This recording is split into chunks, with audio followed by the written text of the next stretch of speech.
मैं नवीन शाह। एक बार फिर से स्वागत है आप लोगों का फोकस एकेडमी के ऑनलाइन प्लेटफॉर्म पे। जैसे कि आपको पता होगा कि हमने यहाँ पर उत्तराखंड के इतिहास को पढ़ना शुरू किया है। उत्तराखंड का इतिहास हमें बहुत इम्पोर्टेंट रहता है एग्जाम के लिए। यहाँ पर हमने इससे पहले 4 पार्ट को अपलोड किया है। यदि आप लोगों ने वो पार्ट नहीं देखे हैं तो आप उन पार्टों को देख सकते हैं। उसमें हमने महाराजा अजय पाल के बारे में चर्चा कर रखी है। अजय पाल काफी प्रसिद्ध शासक हुआ करता था। आपके पंवार वंश का सबसे शक्तिशाली शासक हुआ करता था, पंवार वंश का। उससे पहले हमने राजा कनकपाल के बारे में जाना था, और जो पिछली क्लास थी उसमें हमने सहजपाल के बारे में और बलभद्र शाह के बारे में जानकारी प्राप्त की थी। नेक्स्ट आज की जो क्लास होगी उसमें बहुत ही इंपॉर्टेंट शासक के बारे में चर्चा करेंगे, जिनका नाम होगा महाराजा मानसा। उत्तराखंड में महाराजा मानसा ने शासन किया, क्या प्रमाण है? तो इसके 3 प्रमाण हैं जो आपको एग्जाम में पूछे जाते हैं और वो आपको याद रखने हैं। देखते हैं पहले प्रमाण को। देखिए, इसका जो पहला प्रमाण है आपका वो है 1608 ईस्वी का देवप्रयाग से मिला शिलालेख। देवप्रयाग शिलालेख 1608 ईस्वी का देवप्रयाग में जो शिलालेख मिला है उसमें जानकारी रहती है कि आपके महाराजा मानसा ने उत्तराखंड में शासन किया। दूसरा इसका प्रमाण है 1610 ईस्वी का देवप्रयाग शिलालेख। इसमें भी यह जानकारी मिलती है कि उत्तराखंड में 44वें नंबर का शासक हुआ करता था महाराजा मानसा। तीसरे की ओर चर्चा करते हैं। देखिए, तीसरा प्रमाण है, ऐसा कहा जाता है इतिहासकारों के द्वारा कि 1608 से लेकर के 1611 ईस्वी के बीच उत्तराखंड में एक प्रसिद्ध यूरोपीय यात्री विलियम फिंच का आगमन हुआ। प्रसिद्ध यूरोपीय यात्री विलियम फिंच का आगमन हुआ। विलियम फिंच का आगमन हुआ। विलियम फिंच ने एक पुस्तक लिखी है early travels in India. Early travels in India, उसमें बताया गया है द अर्ली ट्रेवल्स या early travels in India. The early travels in India Finch के द्वारा बताया जाता है कि जब मैं यूरोप से भारत गया तो वहां पर मैंने देखा कि गढ़वाल में एक काफी प्रसिद्ध शासक जिसका नाम मानसा हुआ करता था, वो शासन में था। इसकी राजधानी श्रीनगर हुआ करती थी। और उसने एक इंपॉर्टेंट फैक्ट बताया। उसने बताया कि जो ये राज्य हुआ करता था वो आपका यमुना से लेकर के गंगा के बीच फैला हुआ था। यमुना से लेकर के गंगा के बीच फैला हुआ था। विलियम फिंच बताते हैं कि आपकी इस राज्य की जो लंबाई थी वो 300 किलोमीटर थी और जो चौड़ाई थी वो 150 किलोमीटर थी।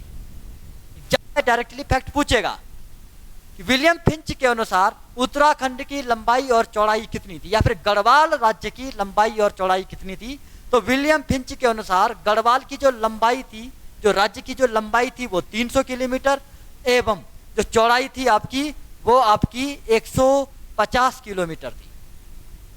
ऐसा विलियम फिंच के द्वारा बताया जाता है। तो ये 3 प्रमाण आपको याद रखने हैं कि महाराजा मानसा का 1608 का शिलालेख, महाराजा मानसा का 1610 का शिलालेख, महाराजा मानसा के बारे में विलियम फिंच बताते हैं the yearly travels in India में कि उन्होंने 1608 से 1611 तक यहाँ पर यात्रा की और उनके द्वारा बताया गया कि ये राज्य बहुत ही समृद्ध हुआ करता था। इस समय यहाँ का जो दरबारी जो शासक हुआ करता था, या फिर जो पूरा का पूरा जो दरबार हुआ करता था, वो आपके सोने के बर्तनों पर खाना खाता था। सोने के बर्तनों पर खाना खाता था। तो किसके द्वारा बताया गया है कि सोने के बर्तनों पर राजा मानसा ने या फिर राजा मानसा के दरबारी खाना खाया करते थे? वो है आपका विलियम फिंच। यहां तक की कंप्लीट बातें आपकी हो चुकी होंगी प्रमाणों के बारे में। अब आइए दूसरी बातों पे चर्चा करते हैं। देखिए, विलियम फिंच ने बताया कि हमारे उत्तराखंड में राजा मानसा एक समृद्ध राजा हुआ करते थे, अर्थात बहुत धनी राजा हुआ करते थे, जिनके पास सोने के बर्तन थे और वो सोने के बर्तनों में खाना परोसते थे। अब जैसे ही राजा मानसा आपके शासन में बैठेंगे, वैसे ही राजा मानसा कई जगहों से परेशान रहते हैं। इधर देखिए, पॉइंट आपको यहीं से निकल करके आएंगे एग्जाम में, फैक्ट आपके सारे के सारे। देखिए, इस प्रकार से आपका उत्तराखंड है। उत्तराखंड के गढ़वाल में राजा मानसा का शासनकाल चल रहा है। राजा मानसा का जैसे मानसावल गद्दी पर बैठते हैं, ऊपर से दापा से आक्रमण होने प्रारंभ होते हैं। और मैंने इससे पहले आपको पिछली वाली क्लास में राजा विजयपाल के बारे में बताया होगा। राजा विजयपाल पंवार वंश का वह शासक होगा जो सबसे पहले दापा को जीतने की कोशिश करेगा, या जो सबसे पहले दापा पर आक्रमण करेगा। लेकिन वो दापा या तिब्बत को या भोट देश को, इसको 3 नामों से जाना जाता है, दापा, तिब्बत, भोट देश। किन किन नामों से? दापा, तिब्बत या भोट देश। दापा, तिब्बत या भोट देश, इसको जीतने की कोशिश की थी राजा विजयपाल ने। किन्हीं कारणवश विजयपाल दापा को जीत नहीं पाया। उसके बाद मानसा के टाइम पर, मानसा ही सिद्ध आपके शासन में होंगे, सबसे पहले मानसा की चढ़ाई होगी दापा पर। मानसा सबसे पहले दापा को जीतेंगे और दापा के काकता मोर, दापा के काकता मोर, काकता मोर दापा के शासक थे, उस शासक को पराजित करेंगे और इस शासक से 1.25 सेर स्वर्ण और 4 सिंगिया भेड़ वार्षिक कर के रूप में क्या करेंगे? लेंगे। काकता मोर को पराजित करेंगे राजा मानसा और उनसे वार्षिक कर के रूप में 4 सिंगिया भेड़ और आपका कुछ 1.25 सेर स्वर्ण लेंगे। इस प्रकार से उसका वार्षिक कर हुआ करता था। तो सबसे पहले दापा के किस शासक ने मानसा को वार्षिक कर के रूप में ये चीजें दी थी? उसका आंसर होगा काकता मोर। दूसरा, दापा के पास ही एक क्षेत्र पड़ता है झपराड़। झपराड़ के शासक से मानसा ने स्वर्ण कलश छीना और उस स्वर्ण कलश को राजा मानसा ने देवलगढ़ के मंदिर गौरजा देवी, देवलगढ़ के मंदिर गौरजा देवी में स्थापित किया। देवलगढ़ के मंदिर गौरजा देवी में स्थापित किया। जैसे कि आप लोगों को पता होगा कि मैंने अजयपाल के बारे में चर्चा की थी। हमने कहा था कि अजयपाल क्या करता है? देवलगढ़ को बसाएगा और देवलगढ़ को अपनी राजधानी बनाएगा 1512 ईस्वी में। वहां पर राजराजेश्वरी मंदिर की स्थापना करेगा। उसी के पास आपका गौरजा देवी का मंदिर है। तो वही आपका गौरजा देवी के मंदिर में आपका जो मानसा होगा वो इस स्वर्ण कलश को वहां स्थापित करेगा। तो दापा से या झपराड़ से आपके किस शासक के द्वारा वो स्वर्ण कलश उत्तराखंड लाया गया था? वो होगा महाराजा मानसा। महाराजा मानसा ने दापा को जीता और झपराड़ के शासक से स्वर्ण कलश छीना। इसके बाद घटना प्रारंभ करेंगे हम महाराजा मानसा और लक्ष्मी चंद के बारे में।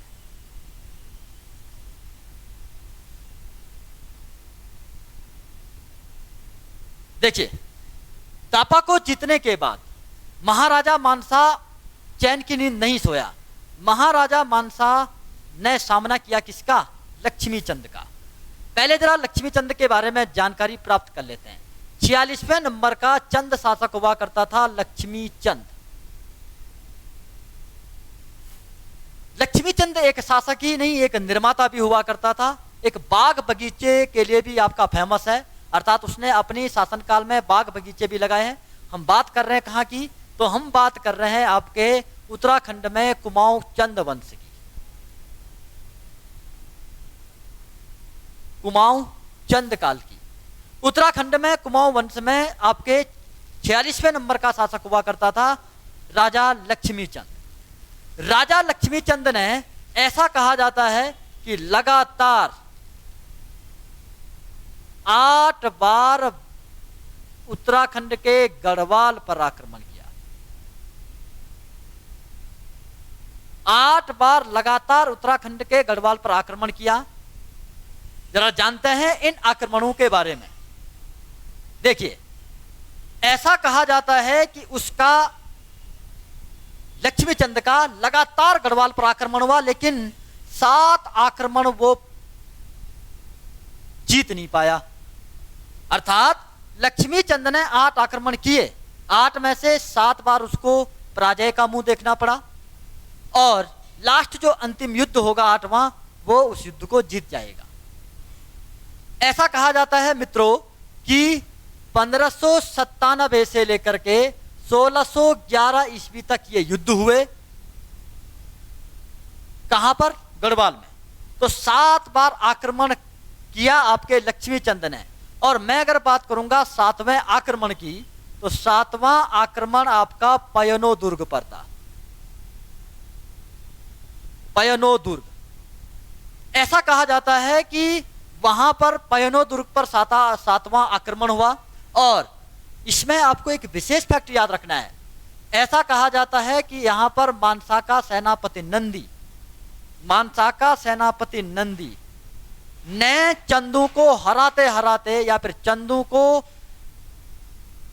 परेशान करते करते, चंदू की सेना को बुरी तरीके से पराजित करते करते कहां तक पहुंचा दिया था? चंपावत। ऐसा कहा जाता है कि नंदी उसका सबसे प्रसिद्ध आपका सेनापति हुआ करता था, राजा मानसा का। राजा मानसा के नंदी सेनापति ने यहां तक कहा जाता है इतिहासकारों के द्वारा कि चंपावत को तक अपने अधीन कर लिया था। लेकिन मित्रों, ये एक छोटी मोटी झड़पें थी, इसका कोई ज्यादा असर गढ़वाल पे ना कुमाऊं पे हुआ। मुख्य बात यहां पर यह है कि 7 आक्रमण जो हुए लक्ष्मीचंद के गढ़वाल पर, उन 7 आक्रमणों में लगातार लक्ष्मीचंद को पराजय देखने को मिली। 7वें आक्रमण को आपको एग्जाम में पूछा जाएगा कि नंदी ने चंपावत को तक अपने अधीन कर लिया था, लेकिन इसका कोई खास असर नहीं पड़ा, न गढ़वाल पे न कुमाऊं पे। तो आइए जरा 8वें आक्रमण के बारे में चर्चा करते हैं। देखिए, जो 8वां आक्रमण हुआ, ऐसा कहा जाता है कि अब की बार लक्ष्मीचंद ने गढ़वाल विजय प्राप्त कर ली। अब की बार लक्ष्मीचंद ने गढ़वाल पर विजय प्राप्त कर ली, और इस बार मानसा का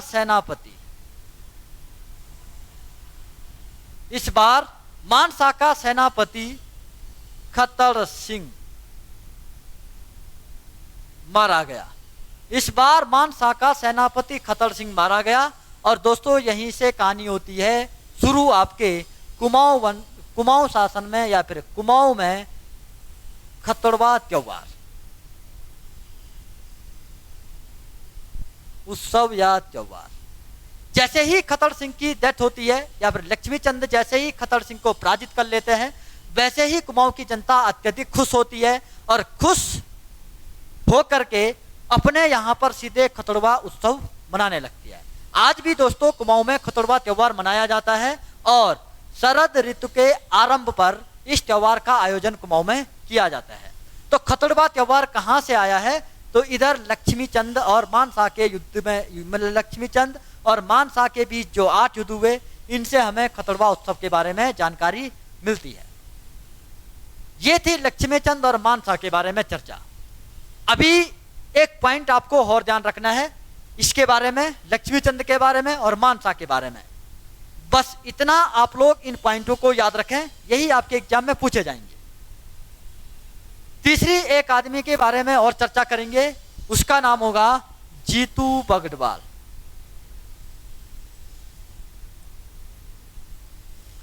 ऐसा कहा जाता है कि जब मानसा ने बोट देश को जीता था, तो बोट देश को जीतने के बाद वहां का फौजदार नियुक्त किया था जीतू बगड़वाल। और मित्रों, जीतू बगड़वाल वहां का फौजदार तो था, लेकिन उत्तराखंड में जीतू बगड़वाल की क्या पवाड़े हैं, या फिर जीतू बगड़वाल की क्या लोक कथाएं हैं, यह भी आपको ध्यान होना चाहिए। जीतू बगड़वाल ऐसा कहा जाता है कि बगुड़ी टिरी का निवासी था। बगुड़ी टिरी का निवासी था। बांसुरी वादक और अपनी कत काठी के लिए प्रसिद्ध हुआ करता था जीतू बगड़वाल। ऐसा माना जाता है कि जीतू बगड़वाल बगुड़ी के सेरा में हल जोत रहा था और हल जोतते जोतते अपने बैलों सहित पृथ्वी में समा गया था। यहीं से ही उसके पवाड़े प्रारंभ होते हैं आपके गढ़वाल में, जीतू बगड़वाल के। लेकिन दोस्तों एक दूसरी थ्योरी भी इसमें मिलती है। इतिहासकार मानते हैं कि ऐसा कुछ भी नहीं हुआ। राजा मानसा के टाइम पर जीतू बगड़वाल अपनी कदकाठी एवं सुंदरता के लिए लोकप्रिय था, जिस कारण दरबार की जो रानियां या फिर दरबार की जो भी महिलाएं हुआ करती थी वो इसके प्रति आकर्षित हुई। और जैसे ही ये बात राजा मानसा को पता चली तो राजा मानसा ने अपने एक आदमी नारायण भट्ट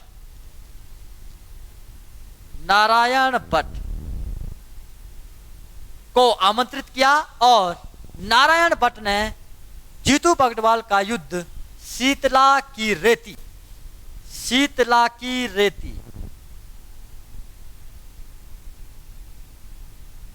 नारायण भट्ट ने जीतू बगड़वाल का युद्ध शीतला की रेती में कर दिया। शीतला की रेती कहाँ स्थित है? तो श्रीनगर के पास टिहरी में आपका एक छोटा सा एरिया पड़ता है, शीतला की रेती। काफी इंपॉर्टेंट है आपका जीतू बगड़वाल। जीतू बगड़वाल के पिता का नाम गरीबा राय हुआ करता था, माता का नाम सुमेरु हुआ करता था। जीतू बगड़वाल का एक भाई और एक बहन हुआ करती थी। भाई का नाम सोबनू और बहन का नाम सोबनी हुआ करता था। आजकल एग्जाम में ट्रेड बढ़ चुका है, कभी मौलाराम के पिता, कभी श्रीदेव सुमन के पिता, कभी जो है आपके सुमित्रा नंदन के पिता, कभी जीतू बगड़वाल के पिता, कभी जीतू बगड़वाल की माता। ये नाम आपसे जरूर पूछे जा सकते हैं, तो याद रखें गरीबा राय और सुमेरु ये इसके माता पिता हुआ करते थे। और क्यों फेमस था आपके? तो प्रसिद्ध जो है जो मतलब आपका बांसुरी वादक था उत्तराखंड में उस समय का जीतू बगड़वाल था, और अपनी कदकाठी के लिए प्रसिद्ध हुआ करता था, मतलब अपनी सुंदरता के लिए प्रसिद्ध हुआ करता था आपका जीतू बगड़वाल। मानसा के दो फैक्टों पे हमने चर्चा कर ली है, दापा आक्रमण और लक्ष्मी चंद का गढ़वाल पर आक्रमण। लक्ष्मी चंद के गढ़वाल पे आक्रमण के बारे में आप सारे फैक्ट पता कर चुके हैं।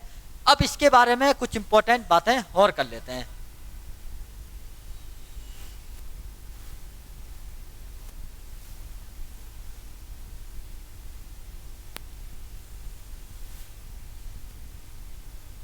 ऐसा कहा जाता है मित्रों कि मानसा के प्रसिद्ध दरबारी कवि हुआ करते थे भरत कवि। भरत कवि के द्वारा लिखी गई है मनोदय काव्य।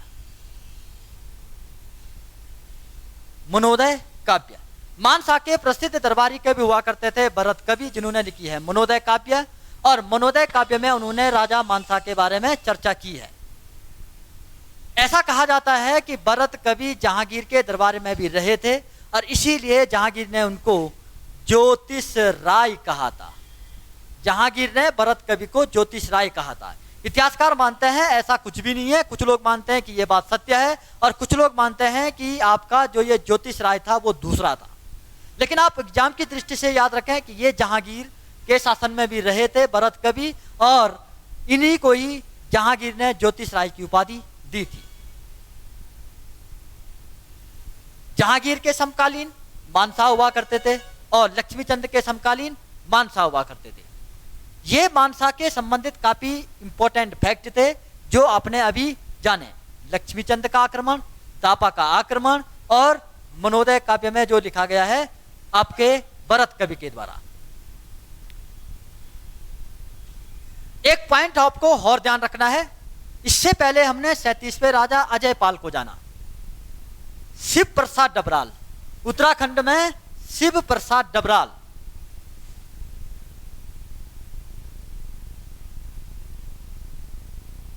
शिव प्रसाद डबराल उत्तराखंड के चारण कहे जाने वाले शिव प्रसाद डबराल उत्तराखंड के प्रसिद्ध इतिहासकार हैं, चारण इतिहासकार हैं आपके शिव प्रसाद डबराल, जिन्होंने कहा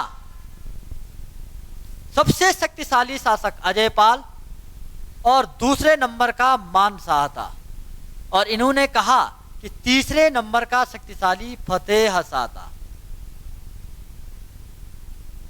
काफी इंपॉर्टेंट फैक्ट है। शिव प्रसाद डबराल के अनुसार द्वितीय शक्तिशाली शासक का नाम बताइए, उसका नाम होगा मानसा। शिव प्रसाद डबराल के अनुसार प्रथम शक्तिशाली शासक का नाम बताइए, उसका नाम होगा राजा अजयपाल। इतनी बातें आपको कंप्लीट हो चुकी हैं राजा मानसा के बारे में। आगे हम चर्चा करेंगे नेक्स्ट पार्ट में राजा श्याम शाह के बारे में। अब श्याम शाह के बारे में आपको यहाँ से जो आपके पादरी होते हैं ईसाई धर्म के, उनका आगमन प्रारंभ होगा उत्तराखंड के गढ़वाल में। हालांकि पादरियों का आगमन पहले से था, लेकिन जो हमें जानकारी मिलती है वो श्याम शाह के शासनकाल से मिलती है। श्याम शाह काफी इंपॉर्टेंट होगा, उसको हम जानेंगे अगले पार्ट में। तो दोस्तों तब तक आप इस पार्ट के सभी फैक्टों को याद करिए। मिलते हैं आप लोगों से कल इसी टाइम पे, तब तक के लिए गुड नाइट।